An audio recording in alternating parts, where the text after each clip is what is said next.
Listen, Gary, thanks so much for all the time you've given me. I want to give you, I want to run through these very quick questions, so quick answers, to round Okay. off. It's usually, a bit of fun, Okay. and everybody's So enjoying. don't think about it. Yeah, don't think too much. Just quick answers, and then so there's 10 questions. The last one is specific to you. Okay. Specific to you. The first 9, I asked the same ones to everybody. Okay, so question 1: Let's go. What's your favorite cinema? Like a place? Yeah, place. Oh my gosh. When I was 21, I was outside of Rio de Janeiro. I was traveling through Brazil, and I saw City of God Oh, right. there. And it was like an outdoor screening Fantastic. outside of a community, outside of a favela that wasn't like too riotous for tourists like myself. I was a skinny Asian kid, holding a little camera, don't know what I was doing with it.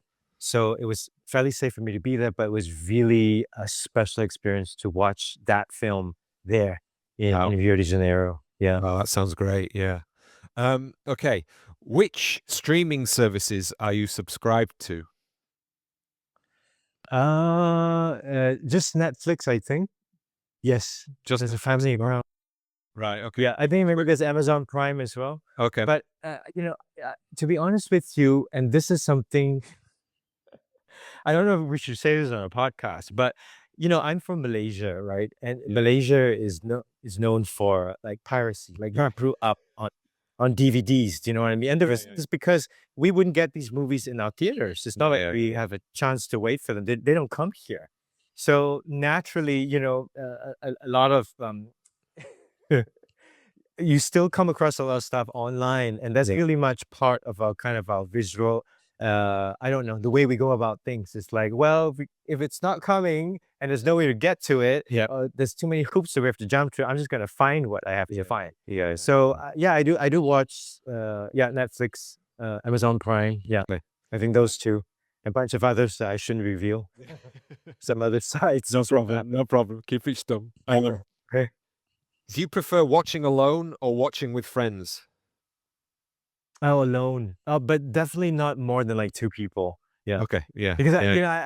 I just like these as much as possible. I like to pause multiple times in between the movie because it's like Yeah. I want to ask a lot of questions sometimes, and Yeah. definitely I want to have like a very long post-ending conversation chat about it, and like I don't want to leave the space while I'm having that chat. Oh, But when you're with a big group of people, that's like hard to do. yeah, that's true. That's true. Front row or back row? Back row. Okay.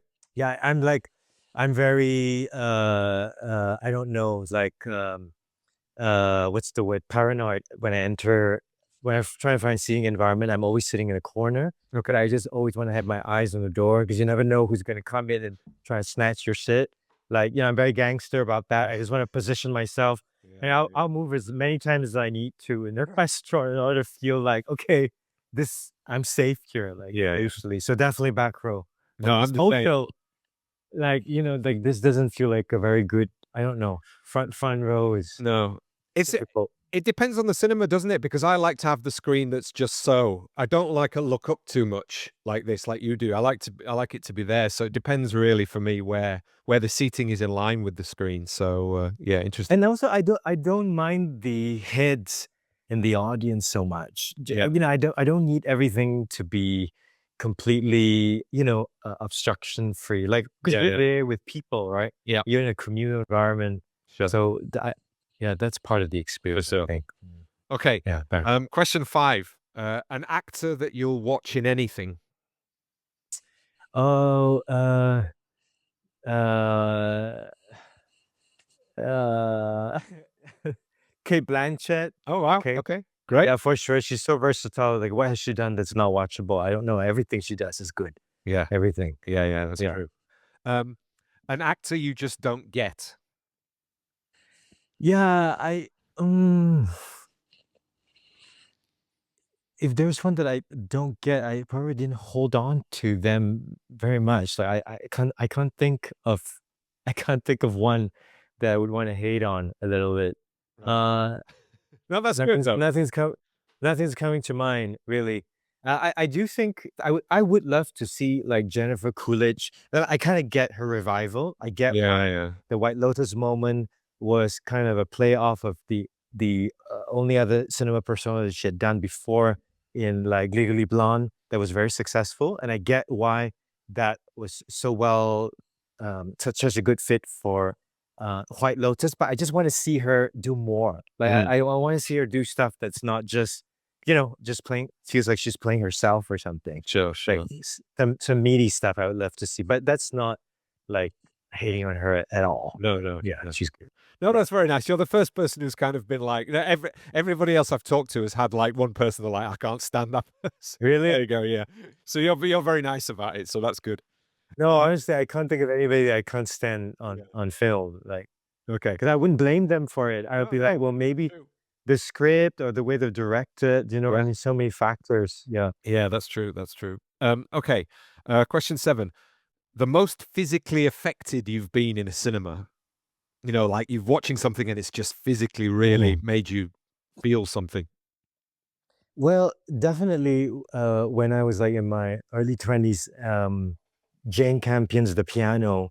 Oh no. Yeah. I was in Toronto, a foreign student in Toronto, and I had I went back to that film so many times because there's something about a mute protagonist expressing herself, so just being so articulate on cinema that I hadn't really seen before, and just the strangeness of the collision between those cultures, like this very colonial power coming to a very native, muddy, swamp infested, overgrown marshland, and just so visceral the way that they plow through the jungle in their petticoats and their Victorian garb just to get to the piano on the beach. I mean, I think like that's pure visual language, cinema language. Yeah, I was Brilliant. very moved. Yeah.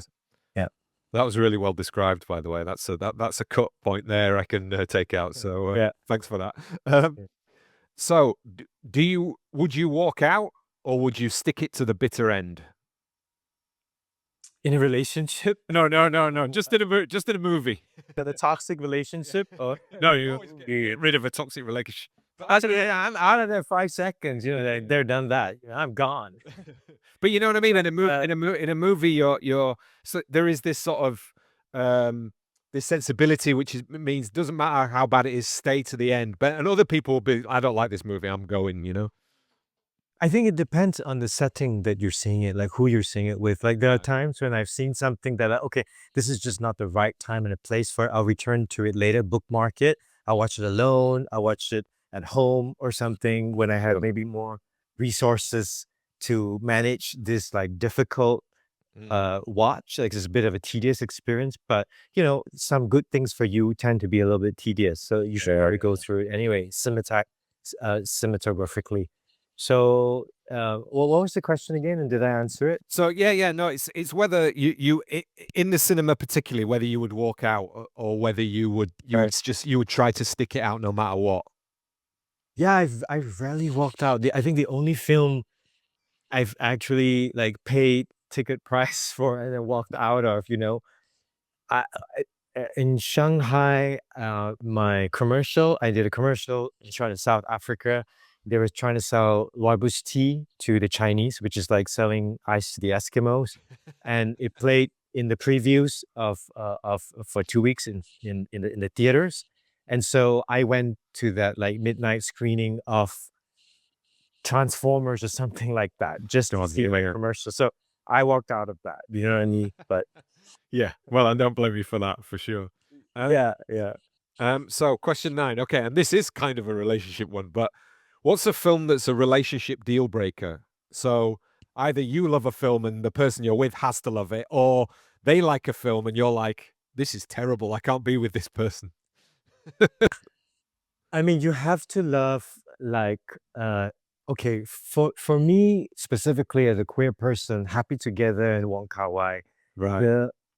the the level of politics viscerally embodied in the language of cinema in a very non-pristine cinematographic image says everything about queerness and foreignness and alienness Yeah. that like we've never seen before. To pit two others against each other, like this Hong Kong couple are foreigners, outsiders in Argentina and Buenos Aires. They don't speak the language. They're not really connected with the society, and they're also not connected with each other. Like that, if you don't get it as a, I'm sorry, but like the date's gonna be short.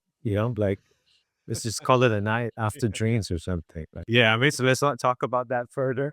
Yeah. No, I've had one Yeah. where I went on like a first date with somebody and we just walked out and I was like, "Oh my God, I'm devastated by that." I can't even remember what the film it was now. But she was like, "That was all right, wasn't it?" I was like, "Well, sorry, this date is already over, you know?"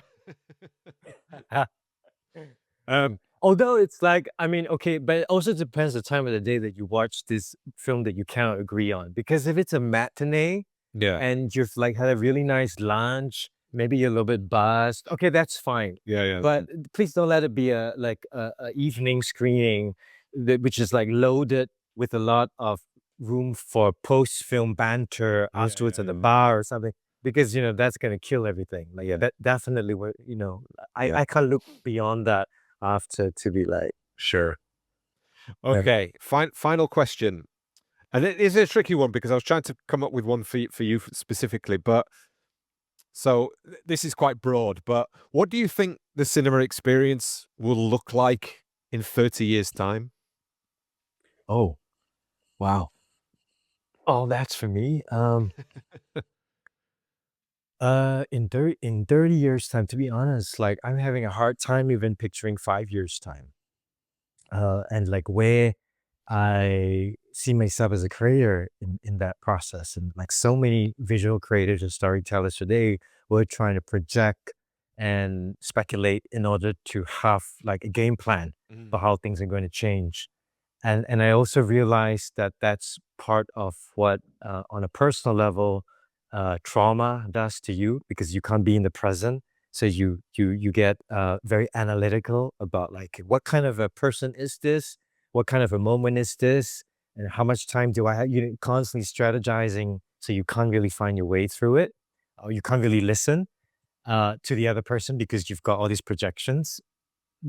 I compare cinema if cinema was personified as like your best friend, your lifelong partner, the person that you still want to have as a romantic slow dance with, and just stay up all night talking about films with 30 years from now, it's definitely the act of listening, like close, careful, and deep listening is what changes the quality of the data that so much of our conversation around technology is based on today. Like Mm. that enriches the intentionality of the listening to the moment, enriches the quality of that data, and maybe with that we can feel the confidence to go forth whatever the future may bring.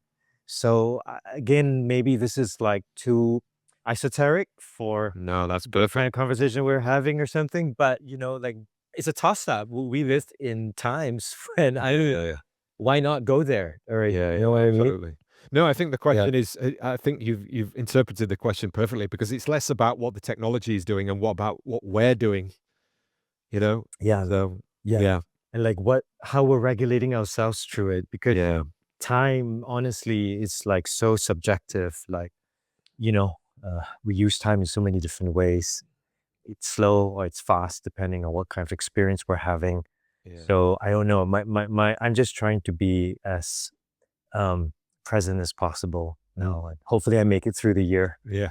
Same here, same here. Well, listen, Gary, thanks so much. Thanks so much for giving me the time that you have today. Good luck with Yeah, the expo. I really enjoy thank your you. pieces on Substack, so I look forward to continue to see those. Yeah, thank you for conversing. This is a great use of tea time. Lovely.